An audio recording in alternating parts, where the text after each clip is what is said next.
மேடையில் பேசி கைத்தட்டல் வாங்குற அளவுக்கு நான் பெரிய பேச்சாளர் இல்லை. அதனால் தயவு செஞ்சு நீங்களே ஒரு தடவை கைத்தட்டிடுங்க. என்ன சார் பண்ணுறது?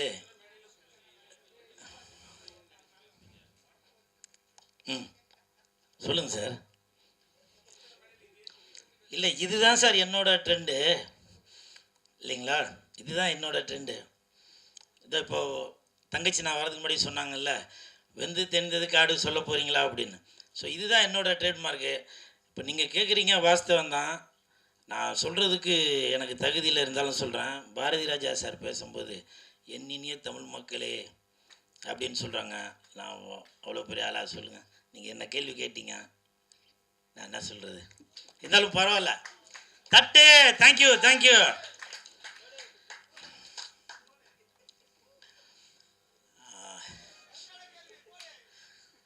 இல்லை அப்படிலாம் இல்லைப்பா. எப்போவுமே நான் அவங்களுக்கு கீழே தான். இந்த படம் நான் நடித்ததில் ரொம்ப சந்தோஷப்படுறேன். நல்ல சம்பளம் கொடுத்தாங்க. அதற்கு கோபுரம் ஃபிலிம்ஸுக்கு என் மனமார்ந்த நன்றி. இதுக்கு முன்னாடி வெள்ளைக்காரதுரை அந்த படத்தில் நான் நடிச்சிருந்தேன். அந்த படம் நடிக்கிறப்போ ப்ரொடியூசர் ஒரு நாள் கூட நான் ஸ்பாட்டுக்கு வந்து பார்த்ததில்லை. அதே மாதிரி இந்த படத்துக்கும் நான் வந்து பார்த்ததே இல்லை. ஸோ அப்படி ஒரு கண்ணியமான ப்ரொடியூசர் நம்பி கொடுத்துருப்பார் போல். நல்லா தரமாக இருக்கும் படம் அப்படின்னு. ஸோ அதே மாதிரி தான் ட்ரெய்லர் பார்க்கும்போதும் தெரியுது. நன்றி அன்புச்செழியன் சார். அதே மாதிரி இப்போது ஒரு 2 நாளைக்கு முன்னாடி ஒருத்தங்க கேட்டாங்க, நீங்கள் வந்து சந்தானத்தை எங்கே போனாலும் புகழ்ந்து பேசிக்கிட்டே இருக்கீங்க, அவர் வந்து உங்களுக்கு படத்தில் ஃபுல்லாலாம் எதுவும் கொடுக்கவே காணுமே அப்படின்னு சொல்லி. சந்தானம் படத்தில் ஃபுல்லாக வேணால் கொடுக்காமல் இருக்கலாங்க. என் வாழ்க்கையில் ஃபுல்லாக தாங்க அவர் தாங்க கொடுத்துட்ருக்காரு. அது எனக்கு பழகின ஆளுங்களுக்கு மட்டும்தான் தெரியும். ஸோ அந்த மாதிரி சினிமாவையும் தாண்டி எனக்கும் சந்தானத்துக்கும் ஒரு கனெக்ஷன் இருக்குது. உதாரணத்துக்கு இந்த படம் நடித்ததே சந்தானத்தினால தான். சந்தானத்தோட மேனேஜர் இப்போ ப்ரொடியூசர் ரமேஷ் அவர்கள், அவர் தான் இந்த படத்துக்கு ரெக்கமெண்டேஷன் பண்ணி டைரக்டர்கிட்ட சொல்லி, இல்லை கூலுக்கு வந்து படம் ஃபுல்லாக வர மாதிரி எதனா ஒரு கேரக்டர் தரணும் அப்படின்னு சொல்லி, அப்புறம் சம்பளமும் முன்ன பின் இருந்ததால் மேனேஜர் செந்தில் சார்கிட்ட பேசி அப்படி இப்படின்னு ஒரு வழியாக கரெக்ட் பண்ணி எனக்கு இந்த படத்தில் நடிக்க வச்சார். இப்போ சொல்லுங்கள், சந்தானத்தினால தானே இந்த படம் கிடச்சிது. அதனால் வரலாறு தெரியாமல் ஏதோ ஒன்று பேசி விட்டு போயிடுறாங்க.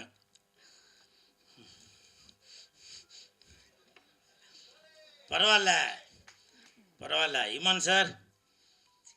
இப்போ வந்து வெயில் நேரம், வெயிலுக்கு ஏற்ற மாதிரி தான் பாட்டு போட்டுருக்கீங்க. குலுக்கு குலுக்கு குலுக்கு குலுக்கு குலுக்கு குலுக்கு நல்லா குலுக்கு, எனக்கு எனக்கு எனக்கு எனக்கு லக்கு நல்லா கொட்டி கிடக்கு, குலுக்கு குலுக்கு குலுக்கு குலுக்கு நல்லா குலுக்கு. நடுவுலையும் போட்டிருந்தாரு வாங்கி குலுக்கு அப்படின்னு. இமான் சார், உங்களுக்கு என் மனமார்ந்த நன்றி. எதுக்கு நன்றி சொன்னாக்கா, இந்த பாட்டுக்காக இல்லை, மாயோனே அந்த பாட்டுக்கு சந்தானம் சார் அழகாக இருக்காரா, இல்லை அந்த ஹீரோயின் அழகாக இருக்காங்களா, இல்லை அந்த 2 பேர் அழகாக இருக்கிறதுக்கு நீங்கள் போட்ட பாட்டு தான் காரணமா அப்படின்றது தெரியல. சந்தானம் சாருக்கும் இது வந்து அந்த மாதிரி ஒரு மெலோடி அவருக்கும் ஒரு புதுசாக தான் இருக்கும். காஸ்டியூம்லாம் பிளாக்கில் ரெட்டில் நல்லா சூப்பராக இருந்துச்சு. அதுக்கு பாட்டு போட்டு கொடுத்த என் நண்பனுக்கு என் மனமார்ந்த நன்றி இமான் சார். காரணம் என்னென்னா, இங்கே நீங்கள் தான் கிங்கு. ஸோ இந்த ஹோல் டீமுக்கும் என் மனமார்ந்த வாழ்த்துக்கள். அப்புறம் இன்னொரு விஷயம், இப்போ நான் சமீபத்தில் இப்போ ப்ரொமோஷன் பண்ணுறதெல்லாம் கொஞ்சம் குறைச்சிட்டேன். காரணம் என்னன்னாக்கா, நிறையா பேர் சொன்னாங்க, நீங்கள் தேட்டருக்கே வராதிங்க, நீங்கள் நடிக்கிறதில் கான்சன்ட்ரேட் பண்ணுங்கள். நடிக்கலை நானாங்க வேணான்றேன். ஒரு இயக்குனரும் ஒரு தயாரிப்பாளரும் மக்கள் தேட்டருக்கு வரணும் அப்படின்றக்காக தான் ப்ரொமோஷன் பண்ணிகிட்ருக்காங்க. இப்போ இந்த ப்ரொமோஷன் எதுக்கு பண்ணுறாங்க, படத்தை வந்து எல்லோரும் தேட்டருக்கு வந்து பார்க்கணும் அப்படின்னு சொல்லி தான் ப்ரொமோஷன் பண்ணுறது. சமீபத்தில் போன வாரம் டைரக்டர் ஹரி சார் கூட, எவ்வளோ பெரிய இயக்குனர் அவர், ப்ரொமோஷன் வேணும் அப்படின்றதுக்காக கடையாக தெருவாக போய் ப்ரொமோஷன் பண்ணிகிட்ருக்காரு.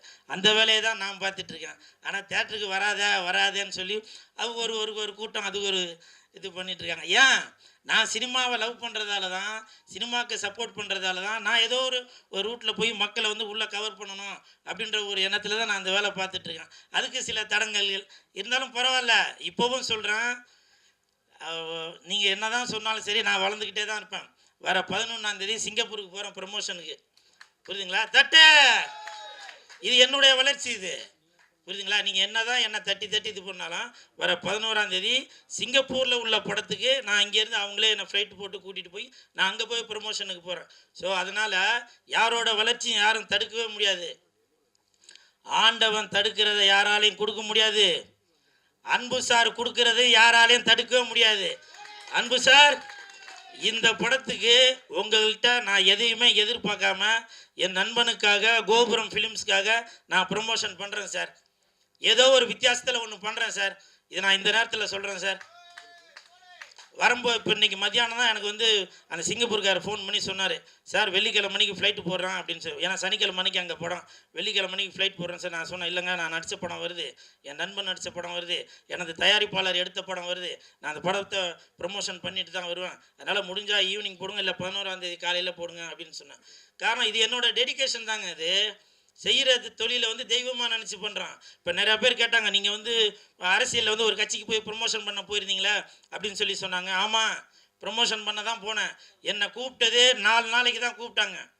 திருவண்ணாமலையில் போய் ப்ரொமோஷனுக்கு 4 நாள் தான் கூப்பிட்டாங்க. நான் அங்கே பண்ணின வேலையை பார்த்து, என்னோடய டெடிக்கேஷனை பார்த்து அந்த அந்த வேட்பாளர் சொன்னார், தம்பி நீங்கள் போகாதீங்க, எனக்கு எலெக்ஷன் முடிகிற வரைக்கும் நீங்கள் இங்கே கூட இருங்க அப்படின்னாரு. அதற்கு காரணம் உண்மை, உழைப்பு, நேர்மை தான். நம்ம அந்த இடத்துல போயிட்டு சும்மா நேரத்துக்கு ஊழ கும்பிடு போடாமல், அவங்க என்ன, நான் வந்து அந்த கட்சியை சேர்ந்தவன் இல்லை இல்லையா, இருந்தாலும் என்னை நம்பி ஒரு ஒரு ஒரு தொழிலை கொடுக்கும்போது அதுக்கு நான் நேர்மையாக இருக்கணும், உண்மையாக இருக்கணும் இல்லையா. அதனால் அவங்க என்னுடைய டெடிக்கேஷனை பார்த்து நீங்கள் இருங்க தம்பி அப்படின்னு சொன்னாங்க. இது நான் எதுக்காக சொல்கிறேன்னாக்கா, நான் செய்கிற வேலையை நான் வந்து ரொம்ப ஆத்மார்த்தமாக செய்கிறேங்க. அதுதான் நீங்கள் என்னை தட்டணும் அப்படின்னு நினச்சிங்கன்னா அதை பற்றி எதுவும் இது இல்லை. நான் வந்து இப்போ தண்ணி உள்ள போட்ட பந்து மாதிரி நீங்கள் இங்கே அடிச்சிங்கன்னா நான் அந்த பக்கம் வெளியில் வரேன் நான். புரியுதுங்களா? எனிவே இந்த படம் இங்கே நான் தான் கிங்கு மிகப்பெரிய வெற்றி அடையும் கண்டிப்பாக.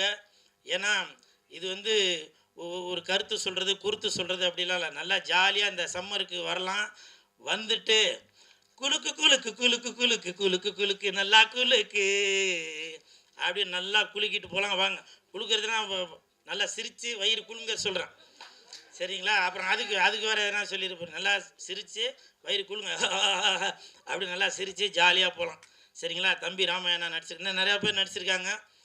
அனைவருக்கும் என் மனமார்ந்த நன்றிகள், வாழ்த்துக்கள். பிஆர்ஓ நிக்கில் முருகன் சாருக்கும் என் மனமார்ந்த நன்றிகளையும் வாழ்த்துக்களையும் தெரிவித்துக் கொள்கிறேன். இல்லைப்பா, போதும்பா, போதும், நன்றி. ஒரு கலைஞனை நீங்கள் தாங்க இப்படி தட்டி கொடுத்தாதாங்க அப்படி வளர்றது இல்லையா? தேங்க்யூ தேங்க்யூ தேங்க்யூண்ணா, தேங்க்யூ ஸோ மச். நம்ம ஆடியோ ரிலீஸ் ஃபங்க்ஷனு ப்ளஸ் மீட்டே வைக்கிறது கண்டிப்பாக. சத்தம் இல்லாமல் போகிறதுக்காக வரேன் சொல்லுங்கள். வீட்டில் இருந்துட்டு போயிடலாமல், ஃபோனில் பேசிட்டு போயிடலாமல், எதுக்கு இவ்வளோ செலவு பண்ணி இவ்வளோ பேரை வச்சு எதுக்கு பண்ணலாம்?